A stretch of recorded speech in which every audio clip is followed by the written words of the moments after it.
বোমা ফেলে ভবন উড়িয়ে দিল ইসরায়েল। ফিলিস্তিনের গাজায় ব্যাপক বোমাবর্ষণ শুরু করেছে ইসরায়েলি বাহিনী। সোমবার সকাল না হতেই দক্ষিণ গাজায় ভয়ঙ্কর শব্দে একের পর এক বোমা বিস্ফোরিত হতে থাকে। এ সময় বোমা ফেলে একটি ভবন সম্পূর্ণ উড়িয়ে দেওয়া হয়। আল জাজিরার প্রতিবেদনে বলা হয়, এই ঘটনায় 5 জন ফিলিস্তিনি নিহত এবং আরও বেশ কয়েকজন আহত হয়েছেন। ওয়াফা সংবাদ সংস্থা জানিয়েছে, খান ইউনিসের খুজা শহরের ওই বাড়িতে ইসরায়েলি বাহিনী বোমা হামলা চালায়। এতে চোখের পলকে ভবনটি ধ্বংসস্তূপে পরিণত হয়। তারা কোনো সতর্কতা ছাড়াই বেসামরিকদের অবস্থান নেওয়া বাড়িটি ধ্বংস করে।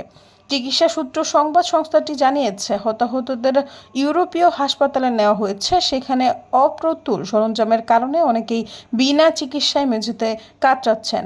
এদিকে রাফা উপকূলে ইসরায়েলি বাহিনীর গুলিতে একজন জেলে আহত হওয়ার খবর পাওয়া গেছে। অন্যদিকে রাফাহের উত্তরাঞ্চলে ইসরায়েলি সৈন্যরা আরও আবাসিক বাড়ি উড়িয়ে দিয়েছে। সেখানকার পরিস্থিতি ভয়াবহ। সৈয়দা ফারিয়া, সমযোগ।